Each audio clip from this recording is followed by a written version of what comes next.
Hello, నేను miss రావు. Pushpa hero Allu Arjun ఇప్పుడు ఆయన ప్లానెట్ స్టార్, అంతే కదా, గ్లోబల్ స్టార్, ఐకాన్ స్టార్, ఇన్ని రకాల బిరుదులతోటి ఆయన అభిమానులు పిలుచుకుంటూ ఉంటారు. ఆయన ఇప్పుడు జైలు జీవితం గడపాల్సి వచ్చింది. జైలు నుంచి బయటకు వచ్చారు, మళ్ళీ జైలుకి వెళ్ళే అవకాశం ఉందనేటువంటి ఒక టాక్ చాలా బలంగా వినిపిస్తోంది. దానికి అనుగుణంగానే చిక్కడపల్లి పోలీసులు ఆయనకు నోటీస్ ఇవ్వడం జరిగింది, విచారణకు హాజరు కావాలి అని. మంగళవారం రోజు, అంటే ఇవాళ మంగళవారం రోజు ఆయన చిక్కడపల్లి పోలీస్ స్టేషన్కి వెళ్ళి విచారణకి హాజరు కావడానికి సిద్ధమయ్యారు. అయితే ఈ కేసులో ఏమి నిరూపించాలని చెప్పి పోలీసులు ఆయన్ని విచారణకి పిలిచారు అనేటువంటి ఒక క్వశ్చన్ వేసుకుంటే కనుక, అటు పోలీసులు చెప్తున్న దానికి, ఇటు అల్లు అర్జున్ చెప్తున్న దానికి కొన్ని కాంట్రడిక్షన్స్ ఉన్నాయి.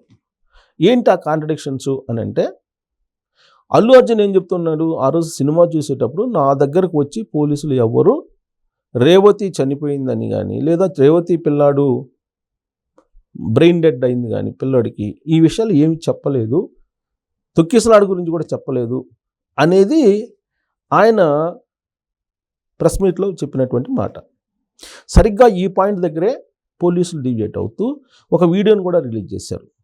ఆల్రెడీ పవర్ పాయింట్ ప్రజెంటేషన్ ద్వారా ఆ రోజు ఏం జరిగింది అనేది చెప్పడం జరిగింది. పోలీసులు దాదాపు 10,000 వీడియోలు స్టడీ చేసిన తర్వాత దాన్ని సీక్వెన్స్గా అరేంజ్ చేసి అల్లు అర్జున్ ఎంటర్ అయిన దగ్గర నుంచి మళ్ళీ అల్లు అర్జున్ వెళ్ళే వరకు కూడా పవర్ పాయింట్ ప్రజెంటేషన్ ఇవ్వడం జరిగింది.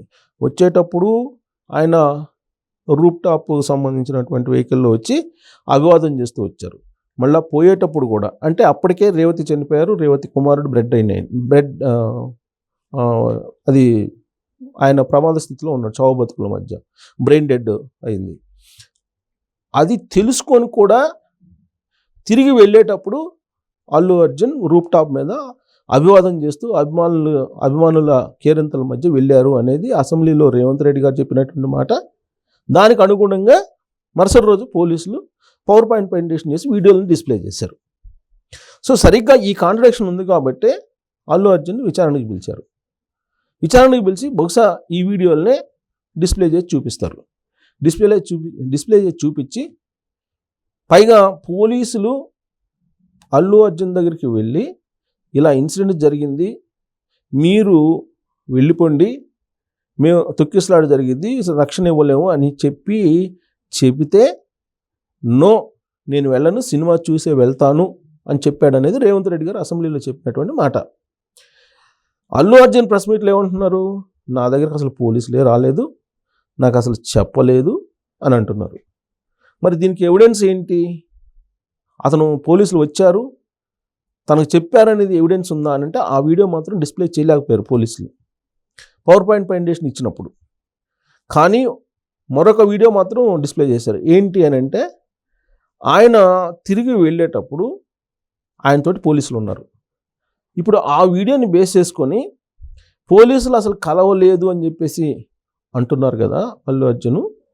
మరి ఆయన సినిమా చూసి వెళ్ళేటప్పుడు, అంటే ఆయన సినిమా థియేటర్ నుంచి లేదా సినిమా లోపల ఆయన చూసి వచ్చేటప్పుడు ఆయనతోటి పోలీసులు ఉన్నారు కదా, అసలు పోలీసులు కలవలేదు అని చెప్పేసి ఆయన ఎలా అంటారు అనేటువంటి ఒక అనుమానం ఇప్పుడు కలిగిస్తున్నారు. దాని మీదనే ఇప్పుడు పోలీసులు ఎంక్వైరీకి పిలిచి ఉంటారు అనేది.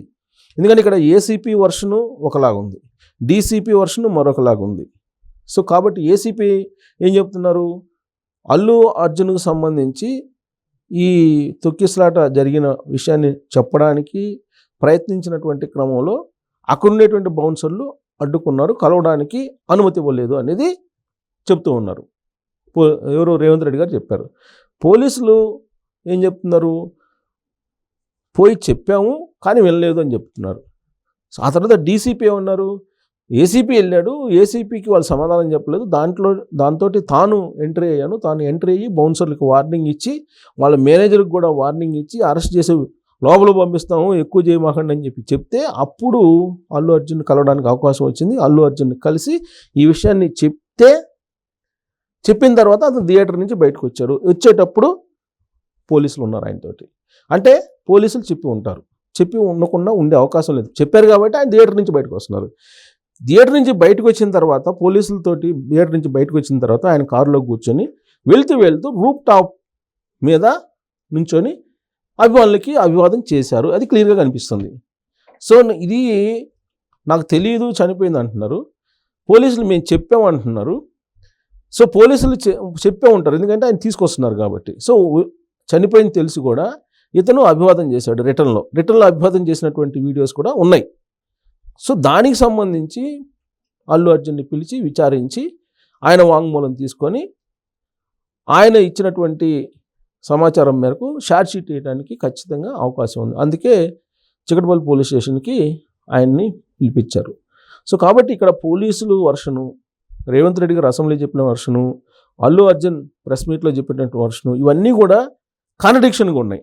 ఈ కాంట్రడిక్షన్కి సంబంధించి ఒక క్లారిటీ తీసుకురావడానికి పోలీసులు విచారణకి పిలిచి ఉంటారు. ఇదే క్వశ్చన్స్ ఆయనకి వేస్తారు. ఆ రోజు రాత్రి సినిమాకి ఈయన వెళ్ళినప్పుడు అర్ధరాత్రి పూట ఏం జరిగింది ఆ అర్ధరాత్రి అనే దాని మీద పోలీసులు ఒక క్లియర్ కట్ పిక్చర్ ఇచ్చేటువంటి అవకాశం ఉంది. ఇప్పటికే పవర్ పాయింట్ ప్రజెంటేషన్ ద్వారా ఒక క్లియర్ కట్ ప్రజెంటేషన్ ప్రజల ముందు ఉంచారు. ఇప్పుడు ఆన్ రికార్డ్ కోర్టులో సబ్మిట్ చేయాలి కాబట్టి నెక్స్ట్ వాదనలకి సబ్మిట్ చేసి ఇతనికి బెయిల్ ఇవ్వకూడదు. ఇప్పుడు ఆల్రెడీ మధ్యంతర బెయిల్ మీద ఉన్నాడు. ఈ మధ్యంతర బెయిల్ ఇచ్చారు కొన్ని కండిషన్లు పెట్టి 50,000 పూచీకత్తుతోటి. కానీ ఇతను కోర్టు ఆదేశాలను ధిక్కరిస్తూ ప్రెస్ మీట్ పెట్టారు. కాబట్టి ఇతను మళ్ళీ జైల్లో పెట్టండి అని చెప్పి వాదించడానికి అవకాశం ఉన్నటువంటి ఇన్వెస్టిగేషన్ని, ఆ విధమైనటువంటి వాంగ్మూలాన్ని తీసుకొని కోర్టులో సబ్మిట్ చేసే అవకాశం ఉంది చిక్కడపల్లి పోలీసులు. సో ఇది కనుక పర్ఫెక్ట్గా జరిగి అసలు ఆయన చెప్పారా, పోలీసులు అతనికి చెప్పారా లేదా అనేది ప్రూవ్ అయితే, ఒకవేళ చెప్పినట్టు కనుక ప్రూవ్ చేయగలిగితే పోలీసులు, అప్పుడు అల్లు అర్జున్ని కోర్టు తప్పుపట్టేటువంటి అవకాశం ఉంది. ప్రజాక్షేత్రంలో కూడా ఆయన తప్పుపట్టేటువంటి అవకాశం ఉంది. అంటే తెలిసి కూడా ఆయన బయటకు వచ్చి అభివాదం చేస్తూ కేరింతలు కొట్టించి వాళ్ళ అభిమానుల్ని ఆనందంలో మునిగి తేలుతూ వెళ్ళారు అని చెప్పి ప్రూవ్ అయితే కోర్టులో ఏమో కానీ ప్రజాక్షేత్రంలో మాత్రం అల్లు అర్జున్ ఒక పెద్ద విలన్ లాగా అయ్యే అవకాశం ఉంది. అల్లు అర్జున్ మీద ఉన్నటువంటి సింపతి కానీ అభిమానం కానీ తుడిచిపెట్టుకుపోయేటువంటి అవకాశం ఉంది. పోలీసులు మేము చెప్పామని చెప్పి వాళ్ళు అంటున్నారు. సో ఆ చెప్పినట్టు కనుక నిరూపించగలిగితే అల్లు అర్జున్ ఇక ఆయన సమాజంలో పలసబడేటువంటి అవకాశం ఉంది. ఆయనకు ఉన్నటువంటి ఇప్పటివరకు సంపాదించుకున్నటువంటి ఒక ఇమేజ్ ఏదైతే ఉందో ఆ ఇమేజ్ తగ్గిపోవడానికి అవకాశం ఉంది అనే ఒక చర్చ టాలీవుడ్లో జరుగుతుంది. సో కాబట్టి పోలీసుల ఇంటరాగేషన్లో ఈ అంశం మీదనే స్ట్రెస్ చేసేటువంటి అవకాశం ఉంది. కోర్టులో కూడా షార్ట్ షీట్లో ఇదే పొందుపరిచి వాదనలు వినిపించేటువంటి అవకాశం ఉంది. అప్పుడు కోర్టు కూడా ఈయన కోర్టు ధిక్కరణ లేదంటే సాక్షుల్ని తారుమారు చేసేటువంటి లేదా ప్రలోభపెట్టేటువంటి అవకాశం ఉండేలా ఆయన మాట్లాడాలని భావిస్తే కనుక మళ్ళీ జైలుకి ఇతన్ని పంపించేటువంటి అవకాశాన్ని కూడా లేకపోలేదు. సో అల్లు అర్జున్ పోలీసులు రమ్మనడం, విచారించడం ఇవన్నీ చూస్తే రాబోయే రోజుల్లో ఏం జరగబోతుంది? మళ్ళీ జైలుకి వెళ్ళబోతున్నాడా అల్లు అర్జున్, లేదా ప్రజాక్షేత్రంలో ఆయన పలుచునయ్యేటువంటి అవకాశం ఉందా? ఇప్పటివరకు ఆయన ఉన్నటువంటి ఇమేజ్ ఏదైతే ఉందో అది ఒక్కసారి ఢమాల్ అయ్యే అవకాశం ఉందా అనే దాని మీద కామెంట్ రూపంలో మీ అభిప్రాయం తెలియజేయండి. Thank you very much.